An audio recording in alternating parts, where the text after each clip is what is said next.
Hello and welcome to Wilcom's video short series for Embroidery Studio E4.0.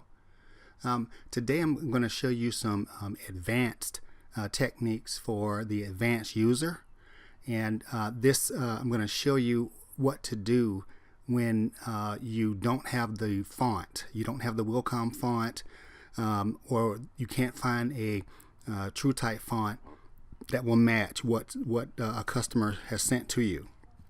And again, this is a time-consuming. One of the most time-consuming things to do in embroidery is to digitize lettering, and it takes a lot of patience. And but if you practice with it, you can become a master at it. If you practice with it, here we have some lettering here, and I'm assuming that I don't have the font for this. And now I'm going to have to actually go in and create this font that I don't have. And in order for me to do this, I'm forced to digitize the lettering manually. Okay. And again, this is an advanced technique that I use that's very, very helpful when you don't or can't find the font to use, and you have to go in and manually digitize the lettering. Now, the first thing I always recommend is if you've taken any of my classes before, there's a minimum height size for text in embroidery. And some people, they don't go below 5 millimeters. Some people don't go below 4.5 millimeters, definitely not below 4 millimeters. And that's for the tallest letter, okay? And so with this, I use quite a bit. I use the shaping tools, and I love them, and I also use the vector outline tool here a lot also. And the way that I do this, one, I'm going to just put a rectangle on the screen here. I'm going to click on my vector outline tool, and I'm just going to click my rectangle. So I'm just going to go in and just draw a rectangle on the screen like this, okay? And I'm going to navigate over, press my select tool. I want to, I'm working in metrics here. I want to see what 4 millimeters tall, or let's say 4.5 millimeters tall looks like. So I'm going to navigate over here to my height. I'm going to type in 4.5, and I'm going to press enter. Okay, so this is 4.5 millimeters tall. I'm going to press my shift key down, and I'm going to pull this out like this from the center. Okay, so this gives me information on the size of the lettering. So at least it's good to know that the size of the lettering here is above minimum height size. Okay, and that's a great for what I'm trying to do here, because usually if you have to increase the size of the lettering, then you may have to increase, once you digitize it, you may have to increase it for the actual design once that's finished. So I'm just going to make this taller here. Now notice that I making these the height of the letters, the smallest letters here for this, because these are lowercase text that we're dealing with here. Now I want to also get the height. Remember, at the minimum width for a column should be, I'm going to right click on this and drag it down to do a duplicate, and I'm going to make this 1.2 millimeters tall. 1.2. Okay, it's telling me that's too large or that's too small here, so let me go in.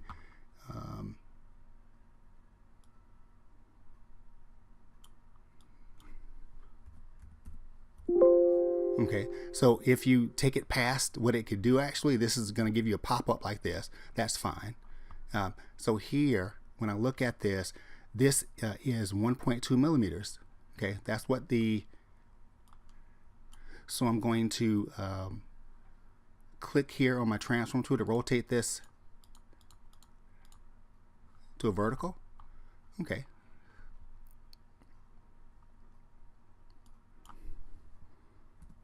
Let me delete this here, and let me open this up here. I'm going to unlock this on the screen, the design itself. Okay, just looking at the size of it here. I'm going to press K to lock that again. And so as I go in, again, I want to make sure if I use my selection tool here and I go in and I make this 1.2, this is the minimum width here for a column in order for it to be legible on garments. Now there's some exceptions to this. If you're stitching lettering on a complex fill stitch, that's going to be a different situation because you can actually use that fill stitch background as an underlay setting, and in that particular case you can use digitize probably 3.5 millimeter letters in that particular way. So I just wanted to make sure that my minimum size here was sufficient here, and that means it's going to be okay here. And again, this is just to verify that that my measurements are correct before I begin. In construction work, it's always as a rule that you measure twice, cut once. So here basically I'm setting up a template in order for me to digitize from to do these letters here. Actually, again, very time consuming it can be, but very beneficial if you can learn how to do this to perfection. I'm going to click here. Now I'm going to press Control D to duplicate this, okay, and I'm going to press my Shift key down. I'm going to grab this from the top, and with my Shift key held down, I'm just going to move this down like this to where I'm getting the width of the horizontal, the T, the crossbar.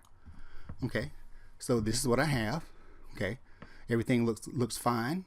Okay, so again, you just want to make sure, first and foremost, that the size is correct and that you're not going below minimum size, because what you don't want to happen is you don't want to get to the machine and put your design on the machine and run it, and you have problems because you didn't because you skipped a step. Okay, and so the more that you do this, the faster that you get with it. Trust me, and it'll be a lot of help to you as well. So with this, now I'm going to take this here and I'm going to press my Shift key down here. I'm just going to move this back just a little bit like this, and you can see with the crossbar here is slightly thicker than the width here of the top here of the E here and the bottom. But it's okay, because when we digitize this, we're going to go underneath this here like this and underneath the line here. Okay, and you're going to make sure also that you save your designs, and that you save them often to your designated location as well. And I'll just name this text test, and I'm going to save this. All right, so I've got my horizontals, and now I'm going to do my verticals. Now I can go in, I can grab this one, and all I'm going to do is I'm going to make this taller. I'm going to grab it to a straight line like you see on the M here, and I'm going to move this out like this. Okay, and now I have my column width for my lettering. And again, the reason for this is to make sure that every column is the same width, because if you stitch something out and you have columns on text that are one width, and the next letter next to it has a column width that's less than that, it'll be the first thing the customer sees. Okay, I'm right clicking here, okay, so that I can have the same, oops, I'm going to undo this, the same measurements. Right click and drag over for a quick clone. The great thing about doing this is that if you have letters that are the same, you won't have to digitize them twice. Unfortunately here it looks like we don't have any symmetry at all. So for this one,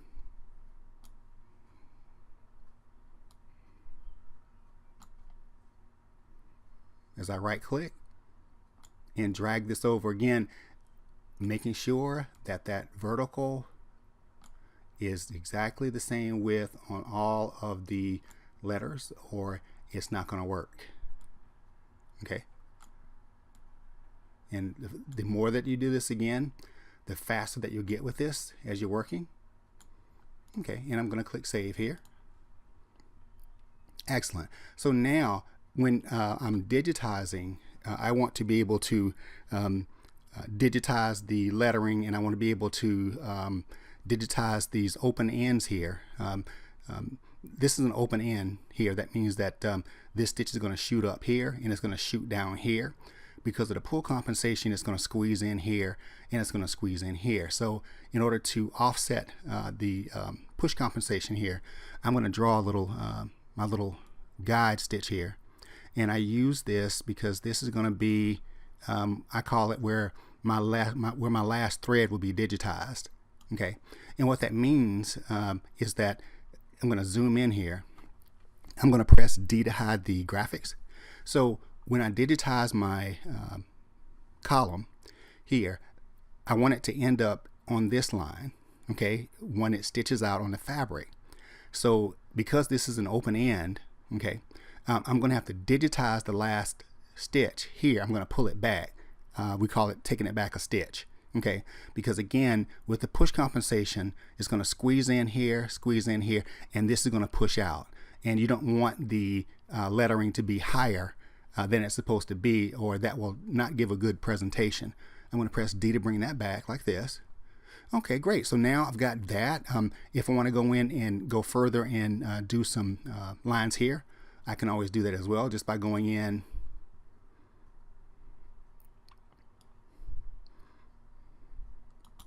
Okay, there. And you have one on the E here also. And again, this is just, you know, and I want to add here also that digitizing is it's an opinion, okay? And because everybody does it differently, no two people are going to do it exactly the same. So they're just like opinions. And so things that you try or that you don't try is entirely up to you, okay? And so with this, we're just going in, and I'm going to click this, and I'm going to click it again to get my hollow node points, and I'm going to skew this here in the same angle as that one, and I'm going to slide it over like this. Okay, I can take this one. If this is the same angle, I can do a Control D to duplicate it, and then flip it over like this. Oops, it didn't duplicate. Hold on for a second. And I press my D key here to hide my graphics here also. So I'm going to press this. I'm going to Control D, and I'm going to flip this, and I'm going to use my arrow keys. I use my arrow keys going straight, and I use this.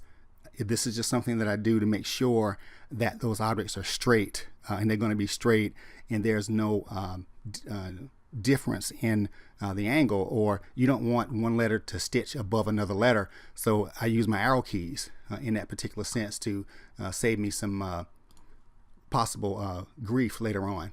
Here I'm going to select these two node points here on this, and I'm just going to slide them over like this. Okay, just like that. And I'm going to save this. Again, all you're doing right now is you're setting up a template for this. That's the main purpose of why we're doing what we're doing right here, right now. We're setting up the template for it. And so once we get all of those items here in place, the next thing I'm going to do is I want to lock these on the screen so they don't move. So I'm going to navigate over here to my color object list. As I drag it up like this, I'm going to select my vector objects, and I'm going to press K, or you can right click here and you can choose lock here also. Okay, so now those are not moving. Okay, and I'm going to save this. So at this point now, I'm ready to actually go in and start digitizing this. I'm also going to go up top here also. I'm going to go to design, and I'm going to go to auto fabric here. I don't want to use this right now, so I'm going to uncheck it. Okay, gives me a pop-up, and that is only going to affect this design that I'm working with right here. And so with this, now I'm going to zoom in here with by rolling my mouse button forward here, and I'm going to start with the S. Now you have issues here. If I press my number 1 key, it's going to take this 1-to-1. So it looks like, so this is the actual finished size of the embroidery here. Okay, so that you can see the small spaces here. We have to accommodate for those small spaces so that it doesn't close up and end up looking like just a blob on the fabric itself. Basically, you have a small area here as well, and on the A. So these we have to pay close attention to. Okay, as I roll my mouse button forward here. So I'm going to go in, my choice that I'm going to use to digitize this. Again, everybody's different. Digitizing is an opinion. I'm going to use my column A stitch here. Okay, some people might use the column B stitch. That's fine. You can use that stitch for that also. And but these two stitches here will be used predominantly to go in and digitize the small lettering here. Okay, so right now as I go in, I'm looking at this, figuring out, I'm going to press O here for a full view, how I'm going to do this, and I'm going to digitize this the same way that I would write it, from left to right, like this. If it were going on a cap, I would start from the center and digitize it from the E out this way, do a trim, jump to the T, and stitch it back here to the right side like this. Okay, but this particular situation here is going to be a left chest. If there's any indication at all that you need to digitize this for a cap design or anything like that, you could always ask. Or if there's any inclination that it's going to be done for a cap, I would digitize it from the center out. Okay, and so as a matter of fact, you know what, let's do that. Let's say that the customer calls back and say, you know what, we're going to stitch this on a cap also. So I'm going to start with the E. Now here, as I go in, you see my lines, everything is set correctly. Now with this, there are some things that you can use to go in and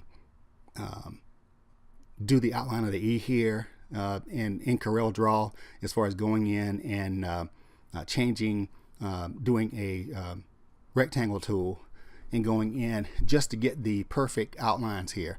But we're just going to go in and start digitizing. Okay, so right here, I'll start here with my input A, making sure that I have my satin stitch here selected. As I go in, and I'm going to start digitizing. So I'm going to start here. I'll go point here, counterpoint here, there. I'm going to press my control key down to make this, to force us to do a straight line here. Start here for this, and I'm going to click it here as well, like this. Now for this small text here, I'm going to click this here, and I'm going to stop here also. I'm going to press enter, and that's what it looks like. Okay, now if I want to hide the graphics, I can press D. Okay, if I want to hide the stitches, I can press S, like this. And so right now, if I continue with this, I'll start digitizing from here, there. Okay, here and here, there and here. Now for the top part of this, I'm going to go slightly above the line here and slightly above the line here. Press my control key down and do the same thing there as I right click here, this, as I go in and I'm digitizing the E here, like this, here, slightly below the line here, slightly below the line there, straight across like this, like that. And you have a choice here because you have a small curve here. Now it's up to you on how you want to do this.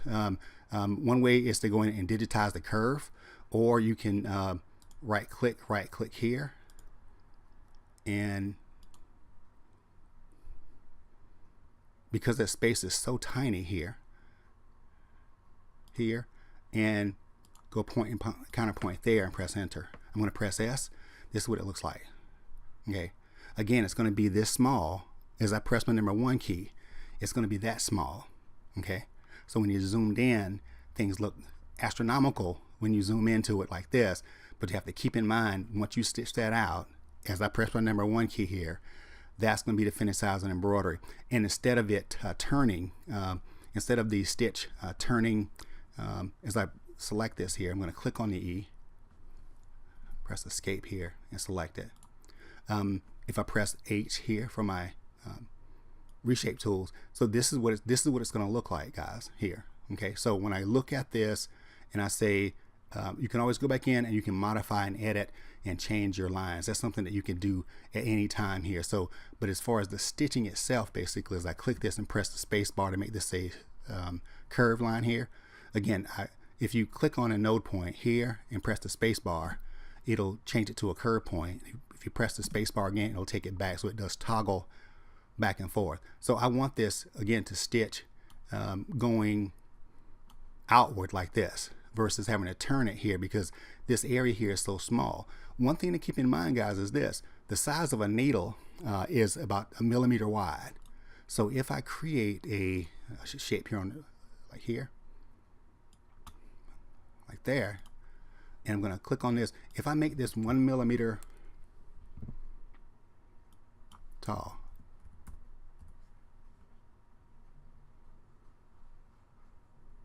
okay, now watch this. The size of a needle is about 1 millimeter wide. So you see this? So it definitely cannot be any smaller than the width of a needle, or you're going to have problems on the machine. Okay, so that's something to keep in mind. Size of a needle is about 1 millimeter wide, and so any spaces that you have here, they need to acknowledge that fact actually. So from here, I would even go in and click on the outlines here and press H for reshape tool, and just maybe move this down here also. Now keep in mind also that the stitches are not turning like this to push up here, but they're going straight out like this, and that's going to protect that and keep that from happening there. And that's a very important rule that we deal with in embroidery. Okay, I'm gonna, once I click on this again, any type objects that you need to fix or anything, you can just click them. I usually use my down arrow here on my keyboard to move that down, and so that's pretty much how the E is done here. And again, you want to make sure, the reason for the guidelines is to make sure that everything is the same width, okay?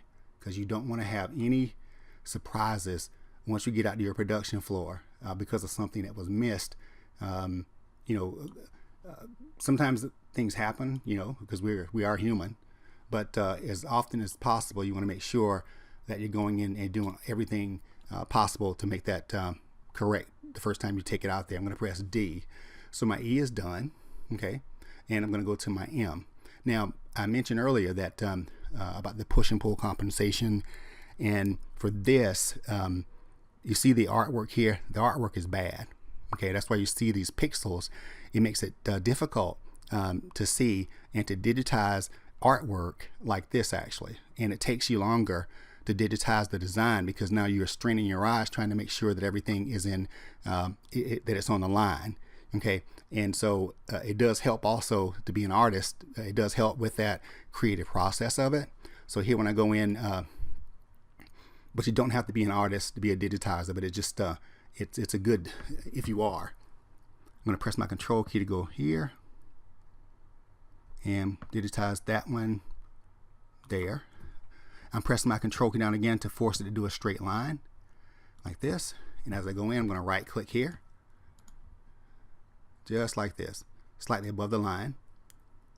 Right click here, left click once, and left click twice. Press enter. I'm going to press S. That's what it looks like. Okay. The cool thing about this, guys, is you can actually go in and do this.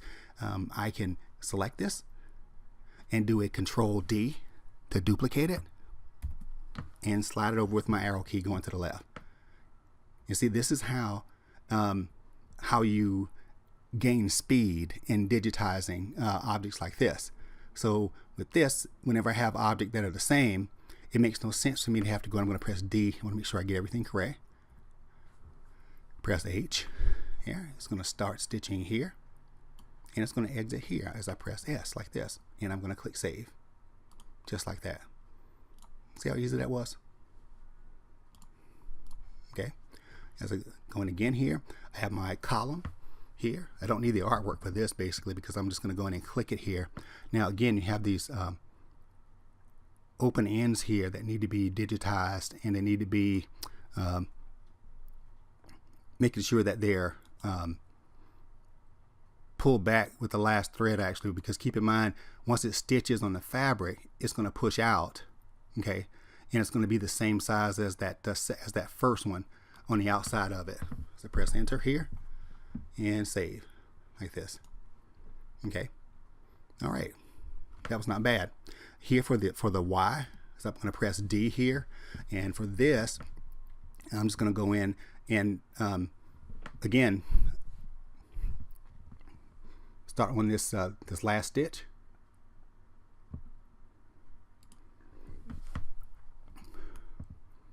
And there, as I zoom in, as you see, I'm constantly zooming in and zooming out while I'm digitizing, and it's just a control thing that you have to make sure everything is syncing correctly, and you just want to make sure that everything is the way that you want it to stitch, actually, like this. As I press H here, you can always go in, move things around to make them look better, like this. Is that your disposable here now? Right now, you have a feature inside your program that does closest join stitch automatically. That's set to your default. I have those turned off. Now, where that is under your setup drop menu and under options. Here you have a closest join here. Actually, I thought I turned it off here, but this one is actually turned on. So what this means is it's going to automatically connect to the closest point to the object before it and after it. Okay, and it does it automatically. And so sometimes when I'm digitizing, sometimes I prefer not to use this because I want to control the machine in a manner that I have full control over the machine as far as how it's stitching out. And so with this, I'm going to take that off and click OK. Okay, so now because of that, as I press H here, the exit point here will not move to the closest point of the next one that it goes here. As a matter of fact, you know what? Let me do this. Let me show you. Let me turn it back on again so I can show you how this works. I'm going to press S and D. Now here's my exit point here. Here's my starting point. Okay, and the exit point here. So what happens is it's going to automatically move this exit point to where the next closest object here is what's going to happen. Watch this. So once I go in,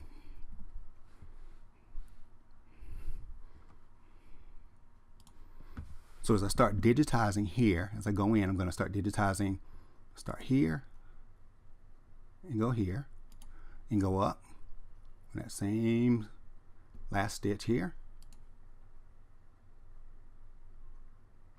and press enter. Okay, now I'm going to press S here.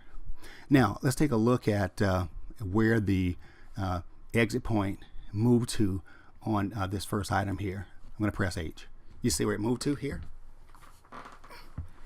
So it automatically moves to that second, to the closest point where the next stitching is going to start, is what it does. That's that closest join. That's the there are two different types of closest join here inside the program. This is the one here that involves the digitizing aspect of it here. So it does the closest join so that it avoids unnecessary trims in the design.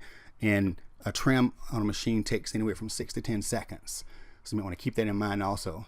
Okay. And so that's there. So that's done. And now for the S. Now remember the E here and how we did the E for this. And remember also that the way that the E was done here on the ends here is kind of crucial here, that it's done the same way on the S. So I'm going to click on the E here. All I need is just this area. I'm going to press Control D, use my arrow key here. Now if you want to also, while you're using your arrow key, if you zoom out, it'll move faster. It's based on the graphics here on the screen here.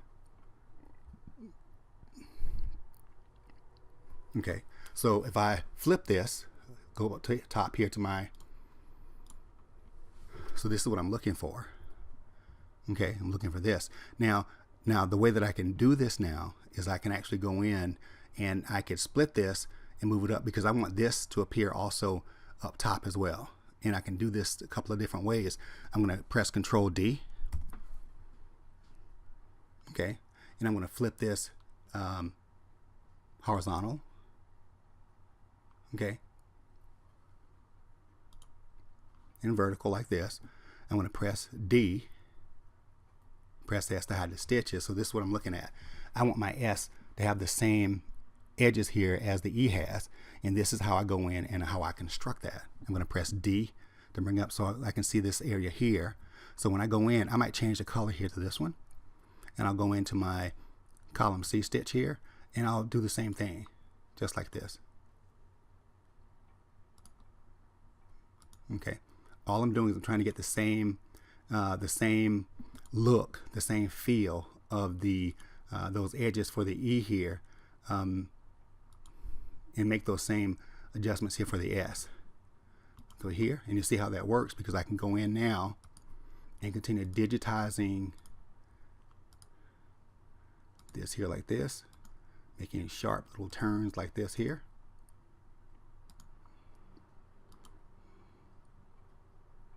There and there. Press my control key down, go straight across, and go there and there. Okay, right click, sharp curve here. Feels strange going from the opposite direction. There, straight across like this. And you see, all I'm doing is I'm mirroring the same way that I did on the E like this. Press enter. I'm going to press S to show the stitches. This is what it looks like. Okay, I can get rid of that one. Press D, and this one. Press D, and this is what it looks like. So now with this, as I press S, now the spaces between the lines here, again, you can always select this if you want to improve the shape. Here you can always go in and change that and adjust that and move your node points here to make the curve, to make it a nice curve, so that the machine is not jerking, trying to make that turn. So it's always nicer to be able to go in and to have the stitches turn smoother like this.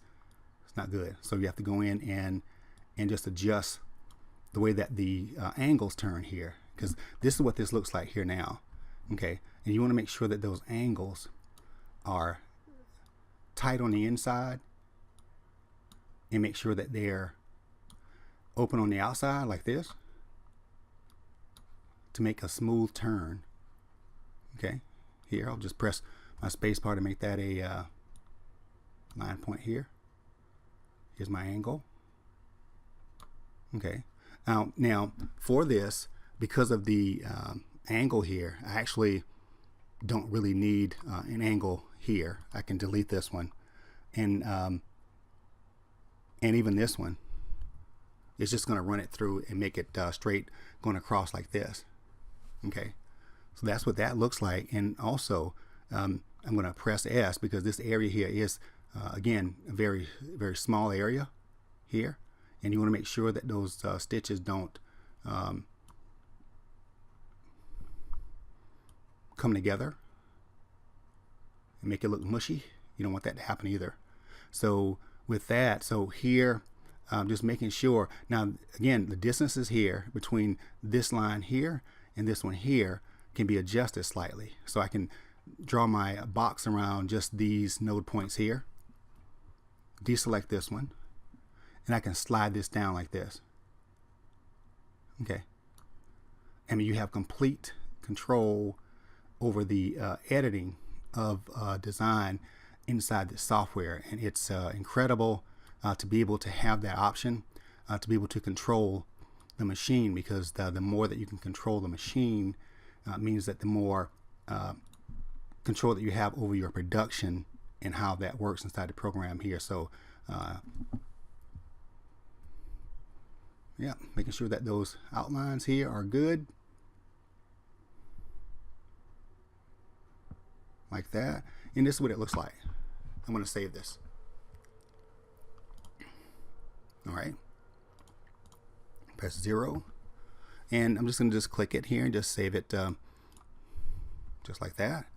So those items are done. I'm going to press D again here. I'm going to go back for the T. I'll go in and I want the crossbar to stitch last here. Sometimes I may do this section here last if the next object is really close to it, but because there's a distance here, I'll do the crossbar last. And the reason for that is because if you're writing it, that would be actually the last thing that you would actually write if you're writing it out anyway. Here, go underneath here, left click, press enter, there.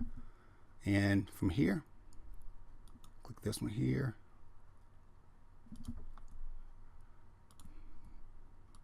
All right. And just like you see here with this one, now I'm going to zoom in here also. And what I didn't do, I didn't put my bar there for that width. So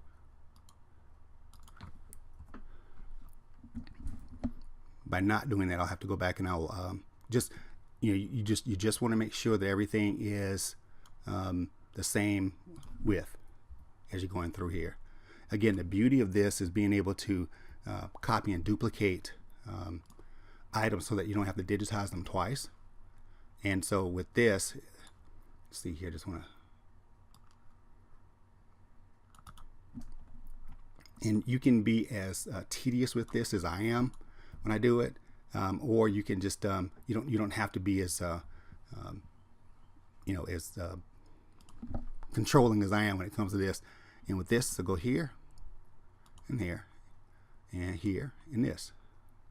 Press enter. That's what it looks like. Okay, let's just select this here and change that color.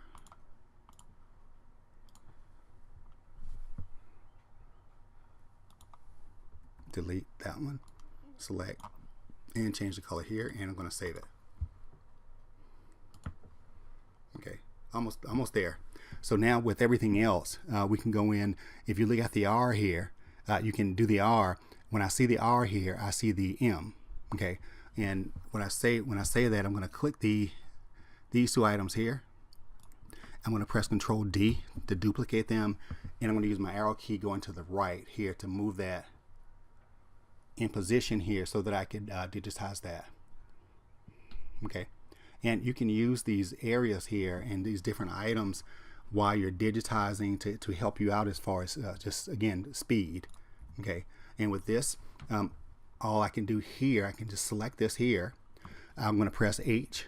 Okay, I'm going to select this area, and I'm going to move these back with my arrow key going to the left like this. Okay, I can move that there, and with these areas like this, again, these tight areas like this, all I'm going to do is I'm going to change the stitch angle so that the angle is matching the curve that I'm working with here. And then you have this one. And for this one, all I'm going to do is this. I'm going to select both of these, use my arrow key pointing upward, and I'm going to move those up like this. Again, as I mentioned earlier, the text is probably the most tedious process for the embroidery. And it's just really you have to have some patience to do it. Okay, and now I just want to make sure also the stitching sequence. I want to make sure that I'm going to click this one. I want to make sure that they stitch in order. Right now, if I click on this one here in my color object list, this is stitching last, and it should not. This should actually stitch last. Okay, so I'm going to click the crossbar on the T. I'm going to do a sequence. I'm going to press my Control key down. I'm going to select this object first here. This object, and then this object, and I'm going to go up top here for my sequence, and I'm going to click it. It's going to change the order here. So now when I click this and press H, and I press my tab key to advance it, it'll do the crossbar, then it does this one and that one. So that's the order in which I want to stitch that out, so that works for me. All right, there, as I press tab here, there's beginning and an end here. All right, and I'm going to save this. Okay, you have the letter I. Now again, I'm gonna scope it out like this, and I can use this vertical bar here on the R, Control D. I'm going to slide it over like this.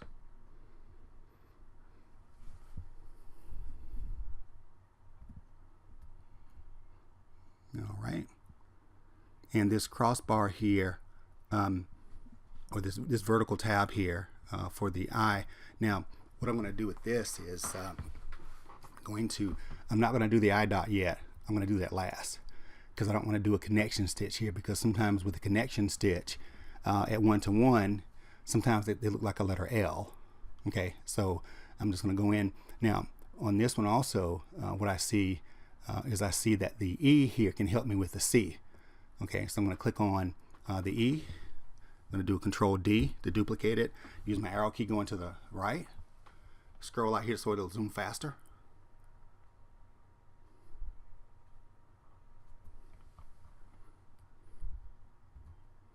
Just like that.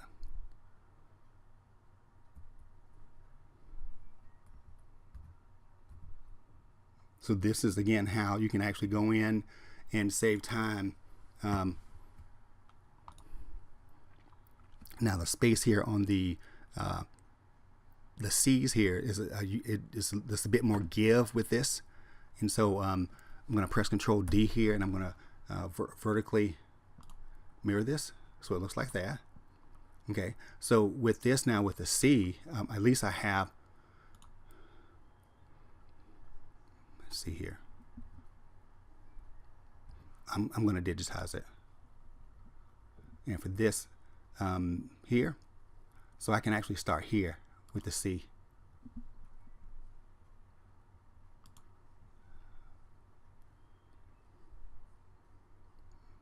Just like this. Okay, and as I go in,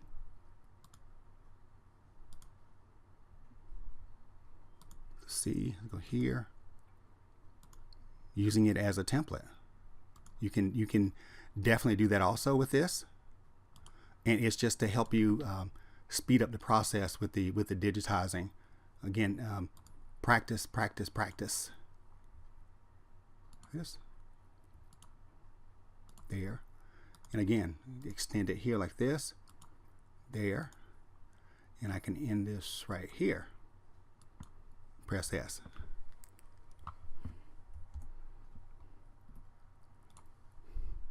Click off this there, press delete and delete.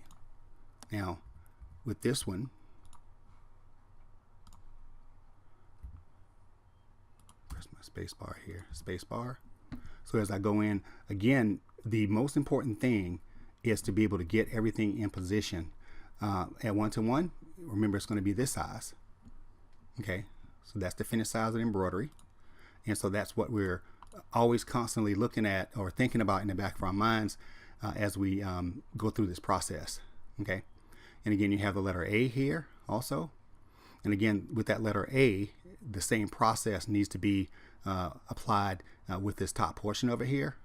Okay, and here again for this one, I could just drag it over really fast like this, and go in and horizontally flip it like this here, move that there. Again, all I want is that first part of it. Now before I do that though, I want to go in and digitize this area here first. As I press my input on my column C stitch here, I may have to go in and modify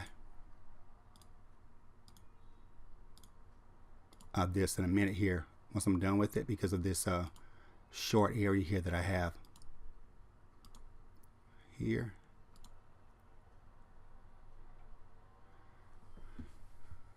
There, or I can press backspace to back it up and just go all the way to the inside here and just angle it like this, just like this. Here, space bar here should be a curve like that. So you see how that works. We go in again, making sure that the curves, everything is doing what it's supposed to do, so that you can go in and you could finish it off. So that's done. So the next last thing to do here for me is to go in and run this here up top. And as I start digitizing here, just like this. Oops, backspace. If you make a mistake, you can always press that backspace key.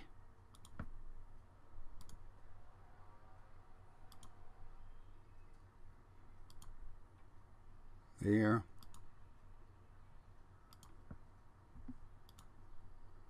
Here, let's go around, just like this.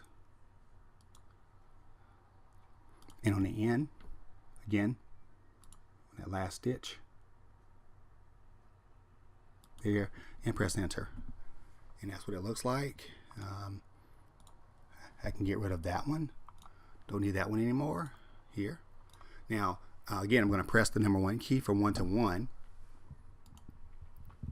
That's what it looks like here. But again, these areas like this, we have to be very careful with areas like this because they can close up on us.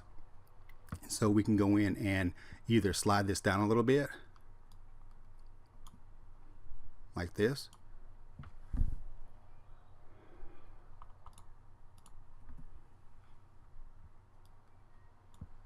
to get that to work, and angle it like this also here on the bottom so that the angle is almost the same, and as it gives it a smooth turn here is what we're looking for with that. Very important. Okay, as I press my tab key here, it goes in, it runs up top, and tab again. There, press my arrow key going up like this. So now I'm satisfied here. And you could always go in and do other things also to make a difference. Sometimes even with these two items like this, press my control key here and just move those up a little bit. 1, 2, 3, 4, 5, 6, 7. It's always the little things. And save it here. And there. So last but not least, I have the eye dot here. With the eye dot, I'm going to go in. I'm not going to do it the same angle as this one. Actually, I'm going to do it vertically. And you can do that a couple of different ways. Actually, you can go in and click on your vector tool and click on your rectangle tool, and you can go in and put that in there like this. Okay, then you can select it and choose the satin stitch like this. It'll fill it in like this.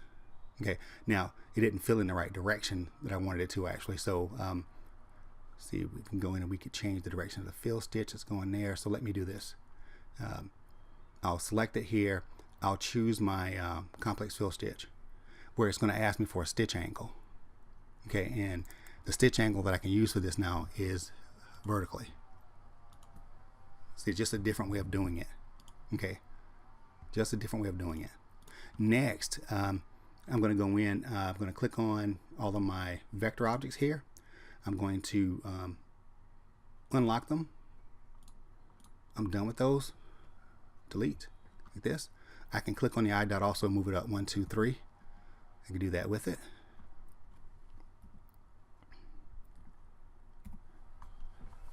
Like this. All right. And also, as I select this here, and as I go in and change the color here on it. Now, you have your connectors here also. So with the connectors, you just go into your connectors here in your properties. As I go in and I'm going to right click object properties and go into my connectors. I don't have Wilcom fonts, so I'll use after object here. And right now, the space between what this trim after says here, this number, is telling the embroidery machine if there's any spaces between any characters that are greater than 6 millimeters, it's going to do a trim. And that's why you're seeing trims here. You don't see connection stitches here. So I'm going to go in, I'm going to make this 2. And of course, it's going to go in, it's going to trim. It's going to trim them like this. Okay. I'm going to go to design. I'm going to remove small stitches here. The default here is at 3/10 of a millimeter. You can leave that the same. It's going to export out that way. I like to go in and take out a little bit more. And also I'm going to go in and select everything here as well. And I'm going to go into my properties in my underlay settings. And I'm going to make the underlays here.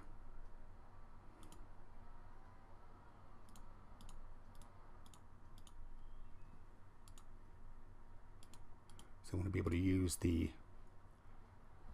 let's do it this way. Select the ones on the bottom here. The underlay that I want to choose for this is the center one here, like that. Now, if you use the complex fill stitch like I did for this one here, you have to go in actually and change that. If I want to use that running stitch, I'll have to select this and then choose the complex turning. That's what I should have selected the first time. Okay, press enter. And now it should allow me to go in and do a run stitch here for the underlay with that also, because it recognizes it as a there. Here we are. Very good. Design, remove small stitches. Yes, and I'm going to save this. Okay, and so the stitch out for this, what I'm expecting here for this now, is going to look like this actually. Oops, let me stop that. Hide the background. Didn't want to see that. Go directly to my lettering. And so the way that this is going to stitch out should be exactly the way that it was laid out. It's trimming between everything here also, between the characters, with your single underlay stitch.